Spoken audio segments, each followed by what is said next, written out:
ఇస్తామని కరెంటు వైర్లు ఇప్పించిన మొన్న నిన్న చౌకు పోయాను, ఏడు తాళం వేసి ఉన్నది, వచ్చి కూలగొట్టిపోయారు.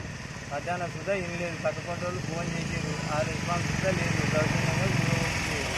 నేను తీసుకున్నా ఆల్రెడీ కరెంట్ సుధా లేదు, తీసినాయి, కరెంట్ తీసేసుకున్నా, గేట్లు తీస్తామని అన్ని పక్క పెట్టుకున్నా, రేకులు తీసినా, అన్నీ తీసినా, దౌర్జన్యంగా వచ్చి కూలగొట్టిపోయారు. ఇంటికి తాళం వేస్తున్నాగా నల్లాలు లేవు, తాగడానికి నీళ్ళు లేవు, ఏమి లేవు. ఇప్పుడు రోడ్డుకి పోయి పట్టుకొస్తున్నా నీళ్ళు తాగడానికి. దేనికోసం అంటే ఆడ వాళ్ళు రోడ్డు వెడల్పు చేయడానికి కొరకు వాళ్ళు చేస్తే మేము కాదనడం లేదు. అవన్నీ మేము చేసినాం కదా. తాళం వేసి ఉన్నది, ఇంటికి గేటు తాళం వేసి ఉన్న సుతా కూలగొట్టిపోయారు.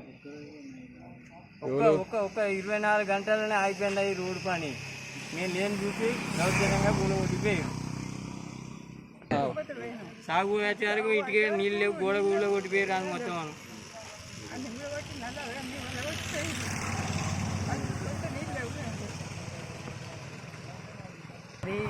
మా ఇంటికి మున్సిపల్ అధికారులు రాత్రి 8ంటికి జేసీబీ తీసుకొని వచ్చిరంట. అప్పటికే మేము రేకులు ఎక్కుకొని ఉన్నాము. మేడం ఇంక 2-3 రోజులు ఆగుర్రి, కరెంటు వైర్ ఉన్నది, గోడ కూల్చి ఇబ్బంది అవుతుంది అని చెప్తే మేడం పోయింది. మళ్ళా కరెంటు వైర్లు కూడా ఇప్పుకున్నాం. మేము నిన్న సాగుకు ఆపత్తి మీద ఊరికి పోతే వచ్చేసరికి మార్కింగ్ కాక అదనంగా ఎక్కువ మా గోడ అలగొట్టిర్రు. మేము రోడ్డు వెడల్పుకు వ్యతిరేకం అయితే ఫస్ట్ రేకులు ఎందుకు ఇప్పుకుంటాం, కరెంట్ కనెక్షన్ ఎందుకు ఇప్పుకుంటాం?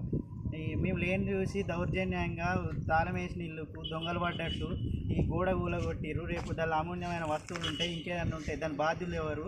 ఈ మున్సిపల్ అధికారులు కాదా? లేకపోతే ఈ ఒక్క రోజుకే ఈ రోడ్డు పని అంతా ఆగిందా? హుస్నాబాద్ మల్లచేటి నుంచి ఎల్లం బజార్ వరకు ఎన్నిళ్ళు మార్కింగ్ పెట్టిర్రు, ఎక్కడ దాకా మార్కింగ్ అయినా ఎన్ని కూలగొట్టిర్రు? మరి నిన్న మా ఒక్కరోజే మా ఇల్లే కూలగొట్టిర్రు కదా, వేరే వాళ్ళు ఇల్లు కూలగొట్టమే అనం. కానీ ఆ మార్కింగ్ వరకు ఎన్ని అయింది? మా ఒక్కటే ఆగిపోయే మా రోడ్ పని ఆగిపోయిందా? మాకు అదనంగా పోయిన గోడకు మున్సిపల్ అధికారులే బాధ్యులు, వాళ్ళే మాకు నష్టపరిహారం కలిగియాలి. మేము గుడట్పల్లి ఊరు పోయి అక్కడ భూములు ఇచ్చి ఇల్లు ఇచ్చి అక్కడ ప్రజల కోసం ఆడ అన్యాయపోయినాం.